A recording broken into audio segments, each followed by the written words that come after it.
Olá, começamos agora mais um Frente a Frente e hoje aqui comigo a cientista política Luciana Santana, ela que é professora de Ciência Política da Universidade Federal de Alagoas, é graduada em História pela Universidade de Belo Horizonte, mestre e doutora em Ciência Política pela Universidade Federal de Minas Gerais. Ela realizou instância de doutorado na Universidade de Salamanca, na Espanha, e atualmente coordena o curso de Ciências Sociais, licenciatura na modalidade à distância na UFAL, como também é coordenadora do Comitê de Ética em Pesquisa da Universidade, aqui de Alagoas. E é um prazer sempre tê-la aqui no programa, professora, para falar de assuntos que são de altíssima relevância e que atende a expectativa de todos nós, sobretudo nesse período de eleições gerais aqui no Brasil. E comecemos pela corrida à presidência da República, né? Eleições gerais não, eleições para a presidência, eleições gerais seria incluir as eleições municipais, coisa que não ocorre ainda, né? Mas falemos sobre a corrida à presidência da República, né? Uma polarização que está colocada, e aí eu pergunto, que elementos fazem essa polarização ser diferente das eleições anteriores vividas no país? E obrigada mais uma vez. Estou sempre à disposição. Bom estar sempre com vocês.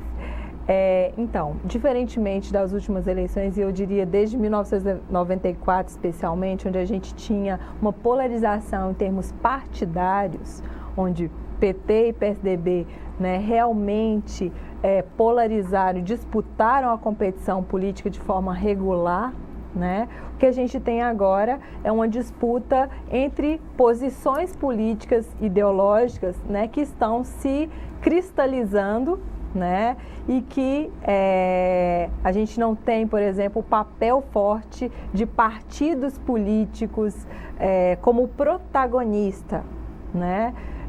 Você tem muito mais nomes, né?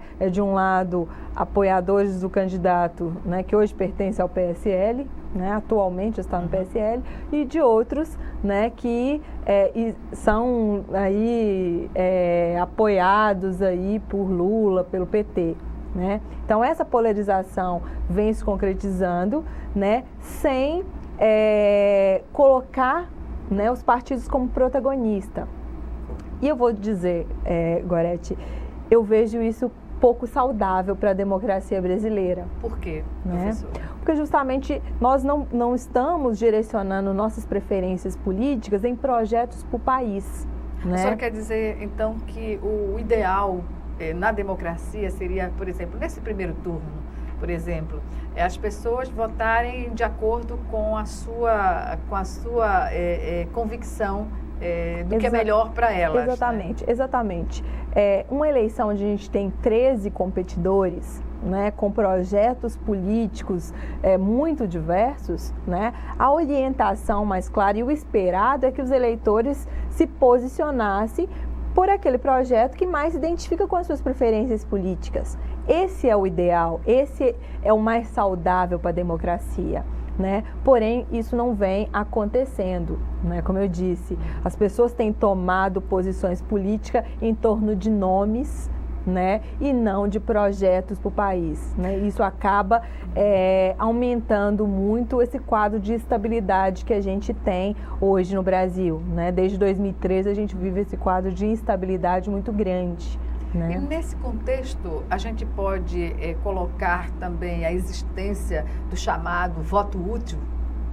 Também tem, esse também é um outro grande ponto que aí faz parte realmente do comportamento do eleitor, né? De sempre buscar, né, dar um voto, né, que ele possa realmente dizer, olha, tá dentro da competição política ou vai ser um voto vencedor, né? Isso é muito característico do eleitorado, né? O grande problema é que a gente, hoje, nessa disputa atual, a gente também tem nomes competitivos, né? E que poderiam ser, né, vias importantes também, né, a serem aventadas na competição política e que não estão sendo utilizadas também como voto útil. Isso significa que o eleitorado brasileiro, aí a gente vai buscar na questão da educação básica, que não há um projeto de Estado que garanta a educação básica para todos, independentemente de classe social. A gente observa, então, que falta uma politização do eleitor brasileiro? Então, na verdade, existe uma falta de conscientização política na população como um todo, né? Claro que a educação, eu diria que é a principal área onde isso poderia ser enfrentado, né? Ou seja,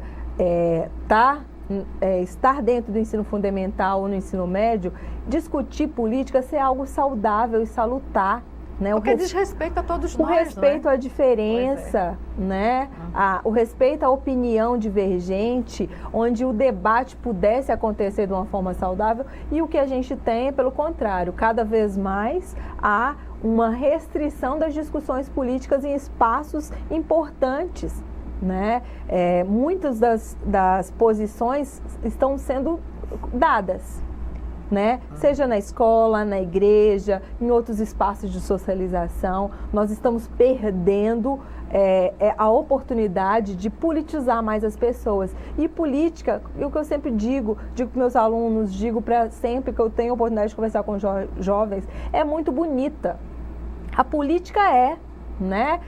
Essencialmente é o convencimento, é a barganha. Exatamente. Né? Eu faço política dentro de casa quando eu quero convencer, né, um filho de que uma alternativa é melhor que a outra, ou quando eu respeito que a opinião dele... Se barganha, se discute, Exatamente, né? A mesma coisa acontece em outros espaços. E a gente está perdendo a oportunidade de politizar as pessoas e contribuir com a melhoria da qualidade da democracia. Pois é, aí temos um eleitorado, em sua maioria, eu não teria dados, mas se a gente fizer um contraponto entre jovens, né, que estão iniciando a sua intenção de votar, né, numa eleição, e aqueles eleitores até idosos, né, mais maduros. Qual é a correlação de forças que se estabelece para termos assim um eleitorado que esteja consciente da discussão que ocorre no país atualmente? Então, esse nível de consciência política ele deve existir em todos os estágios, né, da vida, da nossa vida social. Então, muito se fala que o jovem é o futuro do país, né, e que ele deve, né, decidir, né? O que a gente vê é pelo contrário, a gente vê uma apatia muito grande de jovens hoje, né? Muitos desinteressados da política, não querem discutir, muitos esperam atingir os 18 anos quando realmente o voto se torna obrigatório para tirar o título de eleitor, né? Postergam até onde podem, né? Exatamente. Claro que existem jovens politizados, engajados, mas eles, infelizmente, hoje não são a maioria, né? Por outro lado, né, quando a gente observa, e a gente tem uma característica muito clara agora da população brasileira como um todo, né? A população está envelhecendo, né? Então, cada vez mais nós vamos ter eleitores mais maduros, mais experientes, que tiveram a oportunidade de passar por experiências de fatos políticos que muitos da minha geração às vezes não passaram, que nossos filhos, né, não passaram, né, e que querem contribuir de alguma forma. Então, a porcentagem hoje de pessoas com mais de 70 anos, 75 anos, que mesmo não tendo a obrigatoriedade do voto, querem votar, é muito representativo, né, da importância do voto, da importância de contribuir com mudança nas nossas instituições políticas, nos resultados políticos. Ou seja, a omissão é um pecado para a democracia, de ter um eleitorado que não possa se posicionar. Né? Exatamente. Não se coloque a sua escolha. Exatamente. Então, muito se fala também da obrigatoriedade do voto. Mas votar é algo obrigatório. Só que o ônus de não votar no Brasil é muito baixo. Qualquer um de nós que não quiser votar, não precisa se preocupar, porque vai pagar uma fortuna, você vai né? pagar R$ 3,40, algo irrisório, e vai continuar tendo a sua dinâmica do seu domingo tranquilamente. Então, essa obrigatoriedade é muito tranquila, muito relativa.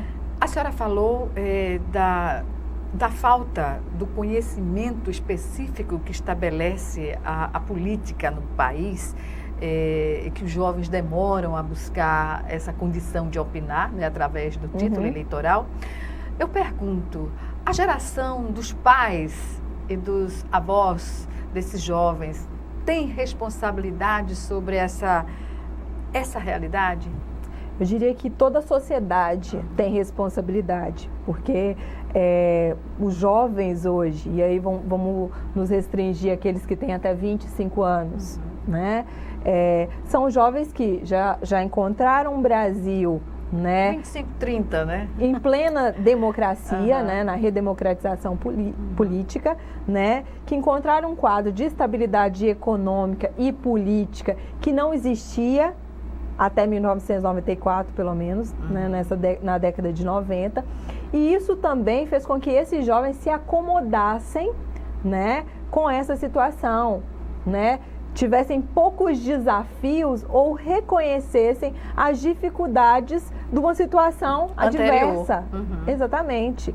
Então, isso também fez com que o jovem buscasse se inteirar mais, se envolver menos politicamente, na escola, nos grêmios estudantil, nas universidades. E foram desaparecendo os grêmios, né? Porque na minha época existia a discussão, era bem salutar nesse Hoje sentido. Ainda existem algumas instituições, principalmente nos institutos federais, são os que ainda têm essa cultura, mas no geral isso é muito podado.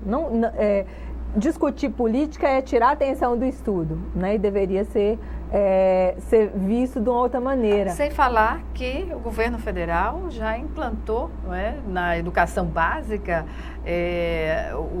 a condição de os alunos que estão na escola pública não ter acesso à discussão, aos conceitos de filosofia, né?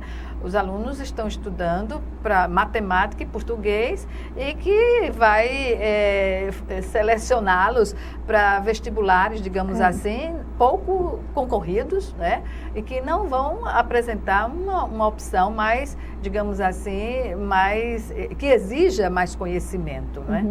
Eu acho que a gente tem disciplinas que são super importantes do ponto de vista técnico, né, são necessárias, mas a gente não pode esquecer que disciplinas das humanidades, elas são essenciais, porque a gente também está formando indivíduos, os seres humanos, que vão atuar e vão se relacionar com pessoas. De forma crítica da realidade, de forma crítica, né? E elas precisam também, né, ter conteúdo, ter realmente percepções críticas, né, quanto um ser dentro da sociedade, né? Claro que ele vai tomar suas próprias posições, né, mas que ele tem acesso às diferentes possibilidades, né, de conhecimento, de conteúdo, né, para poder se formar realmente enquanto um agente social importante na sociedade.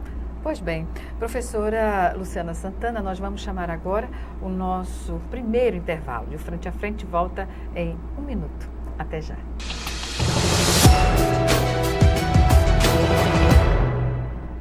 O dinheiro que se gasta com o desperdício de água e luz poderia ser usado para construir escolas. Seja consciente. Seu consumo transforma o mundo. Instituto Acatu pelo consumo consciente.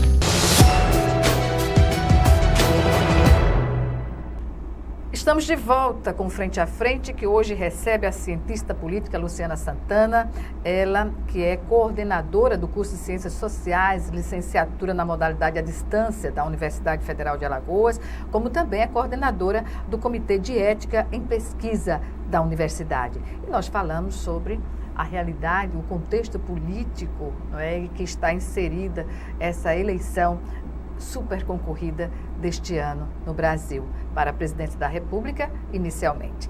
Portanto, estamos na reta final da campanha e observa-se já nas redes sociais a proliferação das fake news, das chamadas notícias falsas.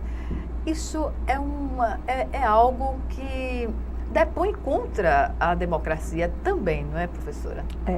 Exatamente. As fake news hoje, né, mais do que nunca, têm interferido diretamente na opinião, né, do eleitor, no processo de tomada de decisão. Como a gente também tem uma mudança também nas características de informação ao voto e também a possibilidades, né, nas quais essas fake news proliferam, por exemplo. Hoje é muito difícil a gente mensurar o tamanho de estrago que essas fake news fazem por meio do WhatsApp.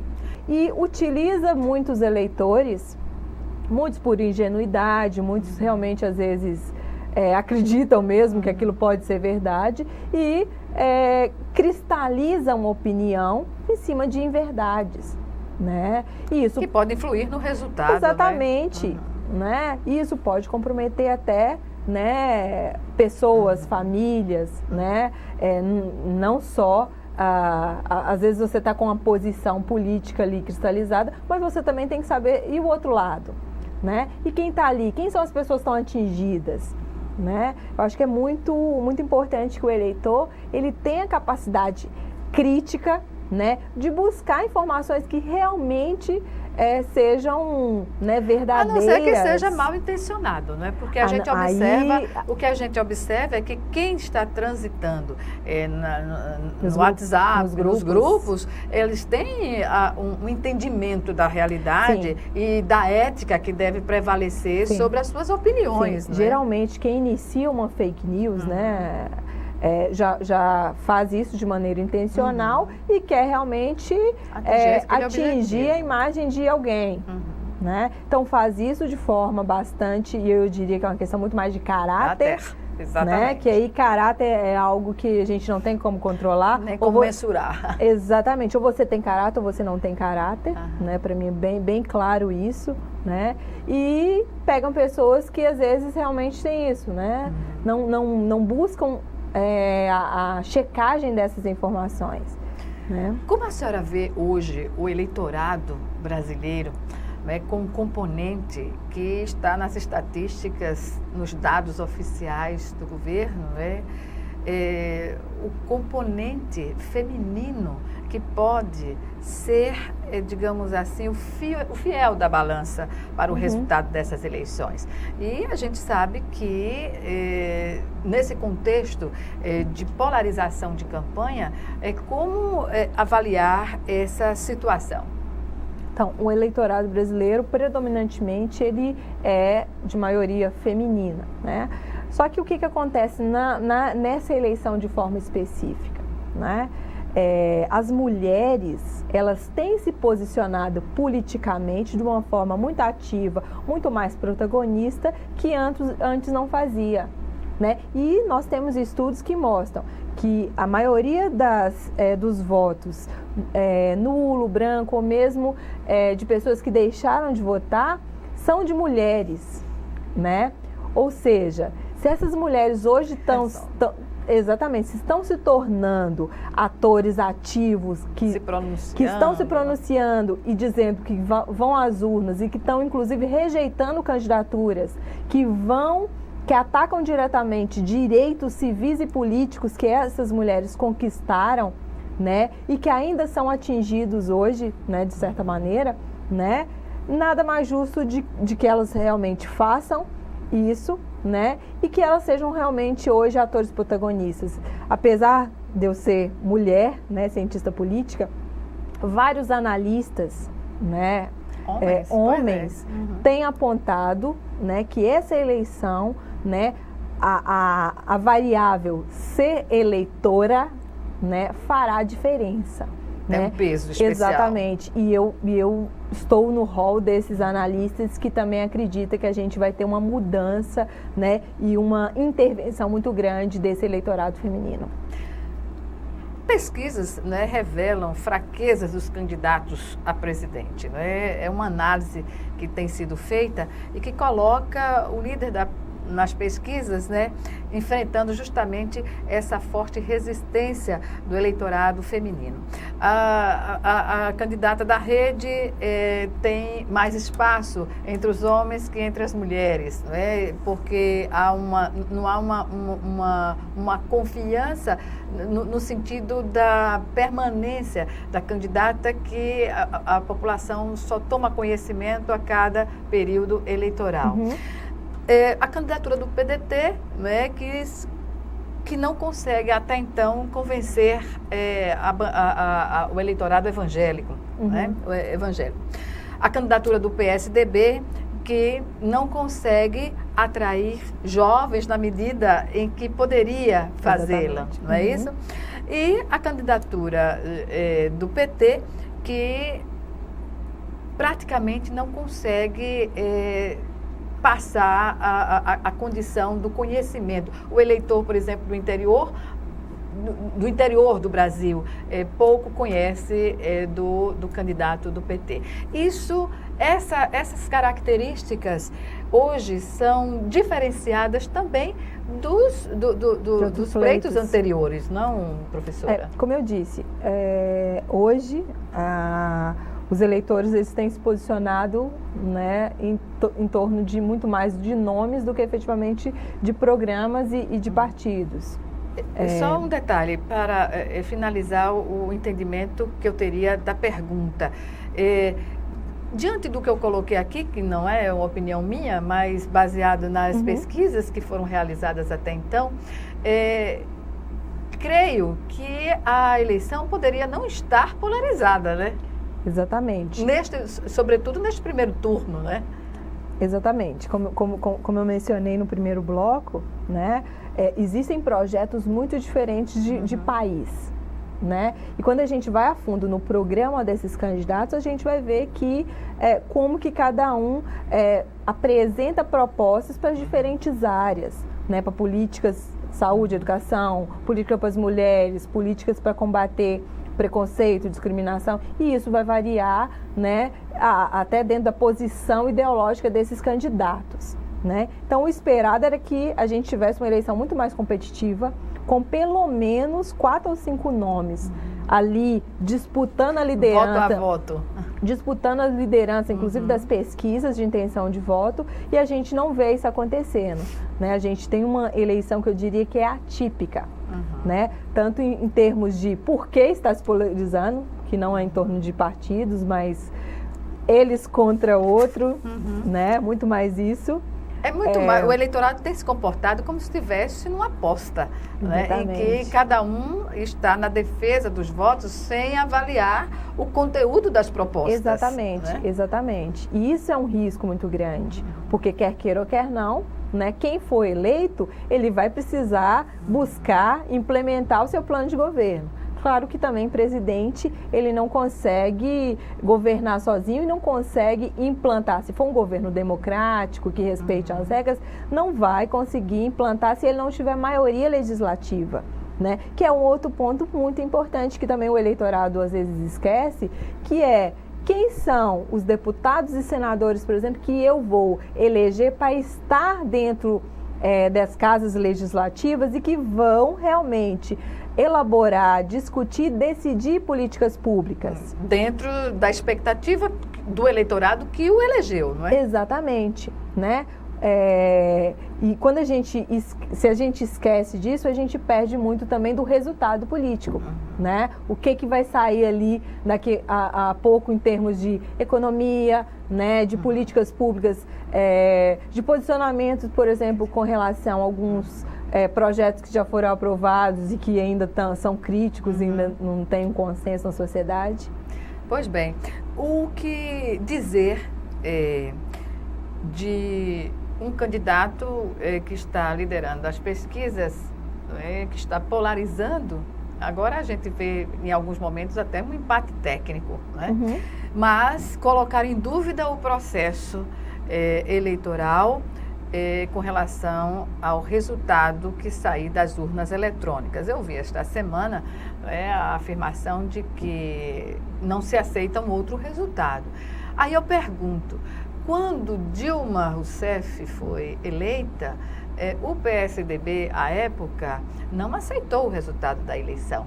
E o palanque continuou montado, né? E hoje o que é que a gente observa, o que aconteceu ao país durante todo esse tempo e que a realidade hoje se coloca de uma forma muito dura para toda a nação brasileira, né?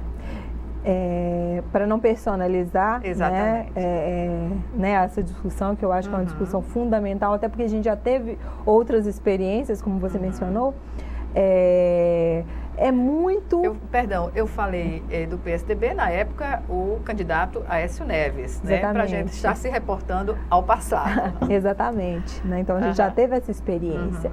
Então, das condições, né, da democracia, primeiro, uma competição, ela tem que ser saudável, respeito aos competidores, né? Ou seja, todos que estão ali têm condições de apresentar o seu projeto, e as pessoas têm também autonomia para escolher aquilo que ela deseja e que mais está próximo às suas preferências, né? Isso está muito claro, né? Então, é inadmissível, né, que qualquer candidato, né, principalmente competidor, né, ele possa fazer algum tipo de afirmação nesse sentido, né? Quer queira ou quer não, as regras estão dadas, existe uma Constituição, né? Existe um Código Eleitoral também, né, que está em vigor, né? Existe uma Justiça Eleitoral, né, que a gente tem uma certa independência, né, e que inclusive que vem elegendo pessoas aí desde a redemocratização, né, e que mostram claramente que o que sai das urnas é a expressão da sociedade, né, daqueles que foram às urnas se expressar, e que essa maioria que foi às urnas deve ser respeitada enquanto resultado eleitoral. Abre-se um precedente gravíssimo, né, para a democracia. Abre-se, e a gente corre o risco de, passadas mais uma eleição, a gente não conseguir conter, né, esse acirramento social, né, por não legitimar o vencedor, né? E o que tem? A democracia parte do princípio que aquele que foi derrotado, ele também tem a hombridade, né, de respeitar os resultados e saber que seu projeto, ele não foi aceito naquele momento. Pode ser que numa outra eleição venha a ser, né? Então, hoje, Gorete, eu falo que hoje, independente de quem for eleito, exatamente, é importante que sinalize um respeito à democracia,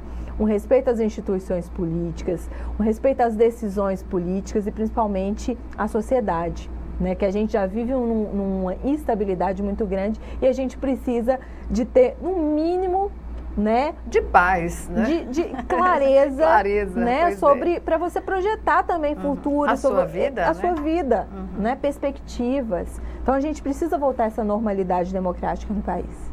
Pois bem, vamos chamar agora o nosso segundo e último intervalo. Frente a Frente está de volta, como você sabe, em 1 minuto.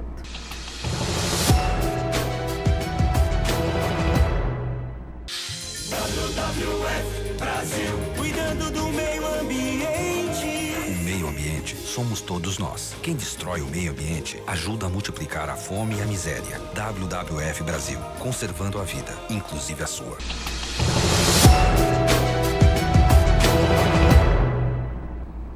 De volta para o último bloco do Frente a Frente, que hoje recebe a cientista política Luciana Santana, ela que é coordenadora do curso de Ciências Sociais, licenciatura na modalidade à distância da Universidade Federal de Alagoas e coordenadora também do Comitê de Ética em Pesquisa da UFAL. Portanto, professora, agora vamos para a conjuntura das eleições no estado de Alagoas.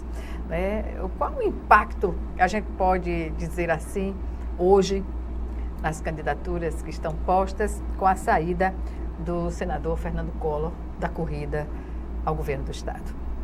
Então, o que acontece é que, né, desde a desistência a gente voltou àquela situação que a gente tinha lá dia 6 de agosto. A estaca zero. Exatamente, né, onde você tinha aí, né, um quadro de reeleição muito tranquila, né, do atual governador, né, já no primeiro turno, né? E apesar de considerar importante a participação dos demais candidatos, né, até por apresentar contrapontos, né, ao governo, eles não, pelo menos até então, não se mostraram, né, competitivos o suficiente, né, para fazer reverter essa situação. O motivo alegado pelo senador Fernando Collor foi não ter o apoio, não é, do grupo, que, na verdade, se uniu para pedir a candidatura dele.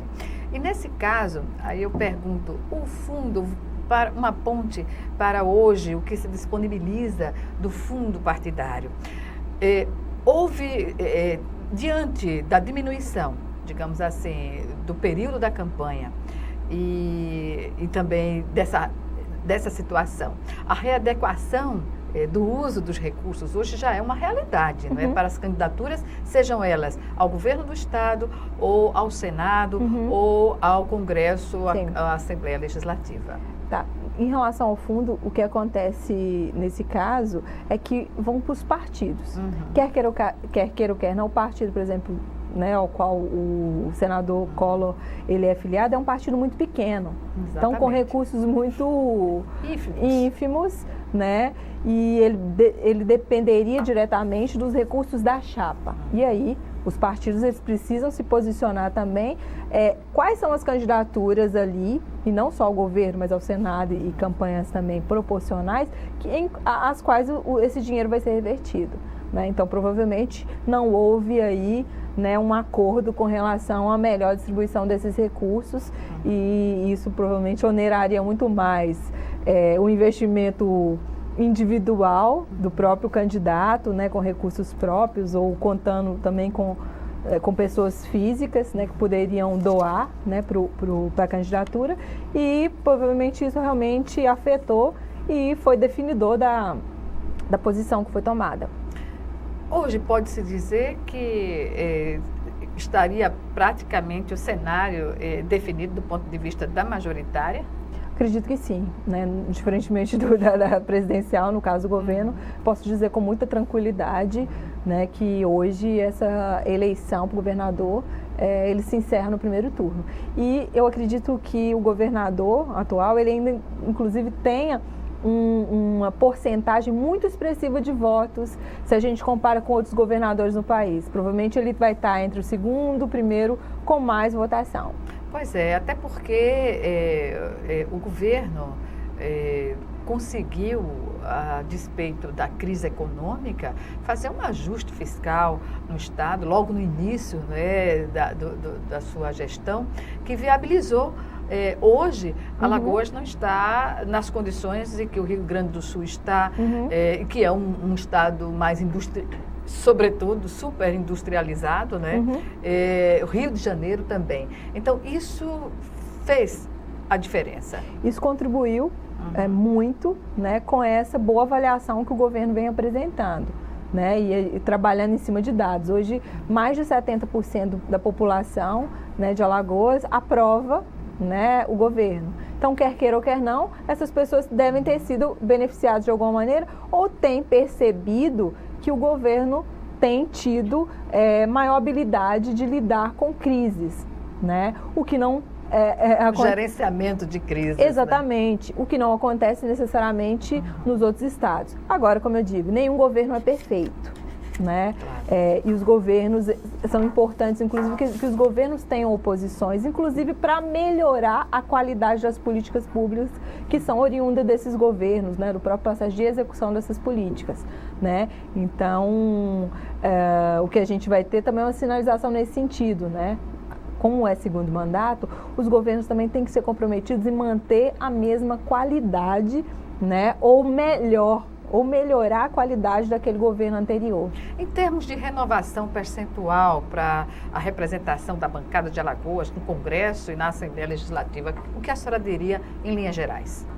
Então, há uma perspectiva aí a nível nacional, e aí vou tirar um pouquinho Alagoas, que é uma manutenção de pelo menos 70% a 75% da atual bancada no Congresso Nacional. Tá? No caso de Alagoas, né, a gente tem pelo menos aí dos 9, pelo menos 6 que estão tentando a reeleição. né? Então eu acredito que tem aí uma manutenção de pelo menos 4 desses nomes, né? E a gente tenha 5 novos nomes aí, né?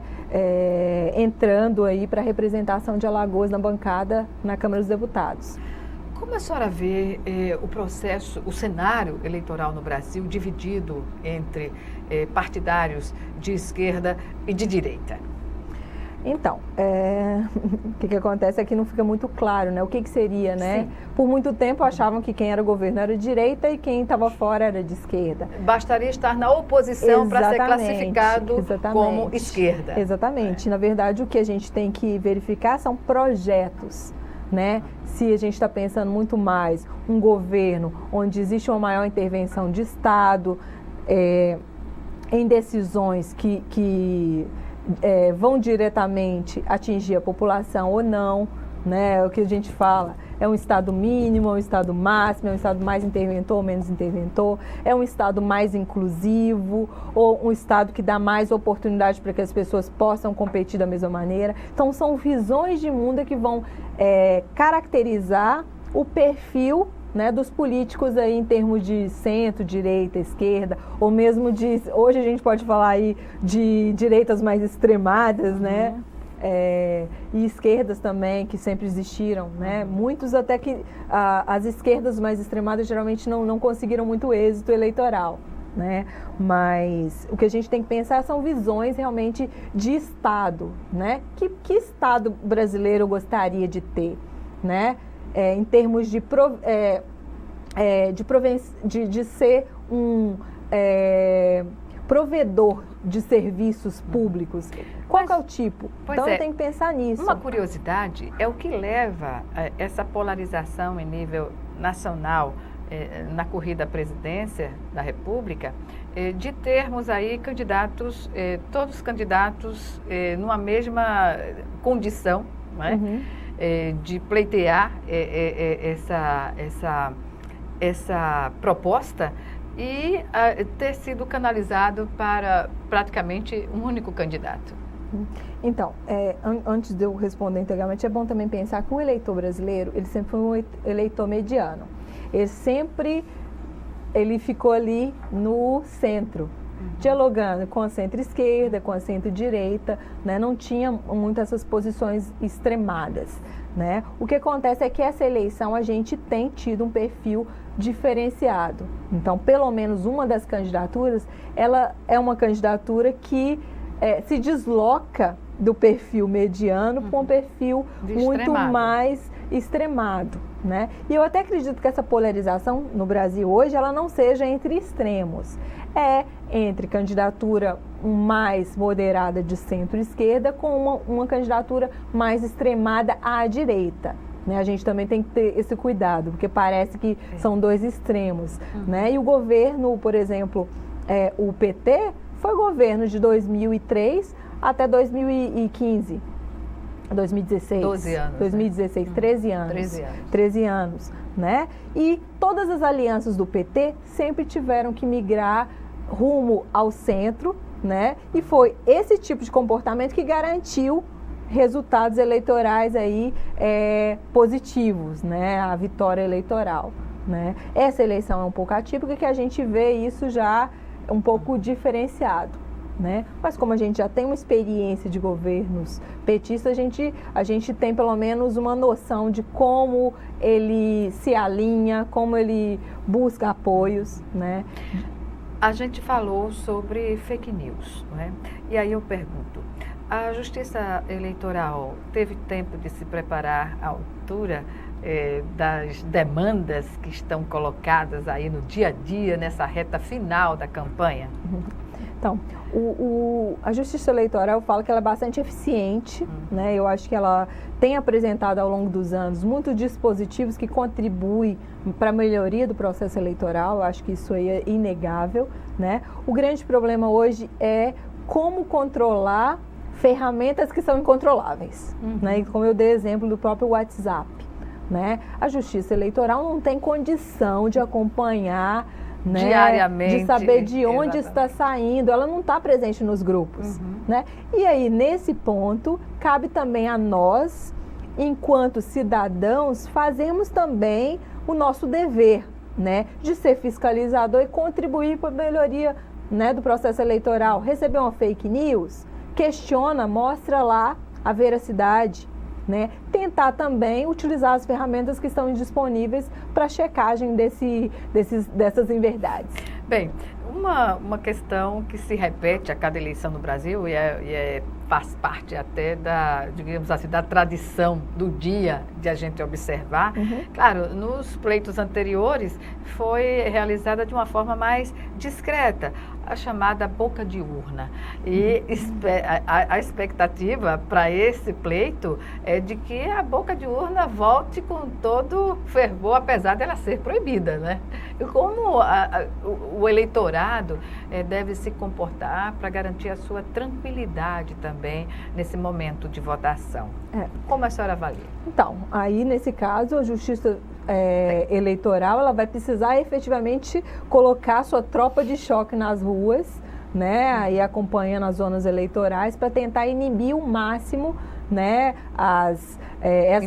essas investidas aí e às vezes até constrangimento que muitos eleitores sofrem, né, ali ao votar. Então, o primeiro ponto é isso, justiça eleitoral. E nós, enquanto também cidadãos, precisamos também não participar desse tipo de atitude e também fazer o quê? Denunciar aquilo que a gente verificou ali que não está compatível com o previsto nas regras eleitorais. Professora, qual é a sua expectativa enquanto cidadã sobre o dia da eleição?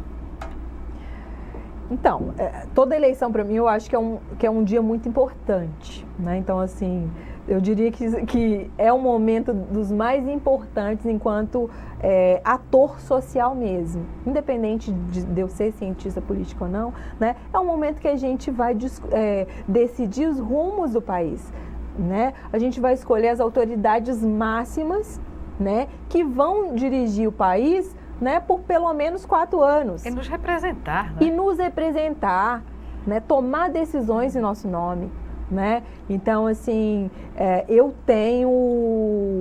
eu falo que eu sou muito simpática, né, de dias eleitorais, porque realmente é um compromisso da sociedade. Então, a gente utiliza as urnas ali para selar, né, com a sociedade, também com os atores que vão sair vencedores, sobre o futuro do país, né? Então, eu tenho muito assim, e sempre que eu posso, eu tento conscientizar as pessoas da importância que um voto tem. Hoje, na sua opinião, qual é o maior problema a ser enfrentado pelo país e que o presidente eleito tenha que tomar uma decisão com uma certa prioridade? Conseguir voltar à normalidade democrática no país, à estabilidade política, né? Sem estabilidade política, economia nenhuma vai estar estável. Sobrevive, né? Então, assim, e consequentemente, né, as melhorias da sociedade como um todo, elas também são atingidas diretamente. Então, hoje o compromisso principal do presidente, né, que foi eleito, dos deputados, senadores, governador, né, os deputados estaduais, é buscar uma unidade, né, que possa, né, trazer essa normalidade, essa estabilidade política para o Brasil, uma unidade em torno do respeito às regras, né, democráticas e buscar um pacto social, porque mais do que isso a gente precisa de ter um pacto também dentro da sociedade para buscar realmente resultados políticos e sociais importantes para o país. Ou seja, governabilidade e pacto social. Exatamente, eu acho que a gente precisa isso. É muito desafiador, não vai ser fácil, eu diria que independente de quem for eleito, não vai ser um início de governo fácil, né? Vai depender muito, né, da sua habilidade de conseguir buscar parceiros, né, para que possa, junto com o Congresso, né, tomar as melhores decisões de políticas públicas que o Brasil precisa, né, ter habilidade também para convencer e para mostrar com a sociedade, né, que aquele é o melhor caminho, né, de forma real e não utópica, né, e fazer essa conciliação. uma conciliação com a sociedade. Exatamente, mais importante. E a classe política. Claro.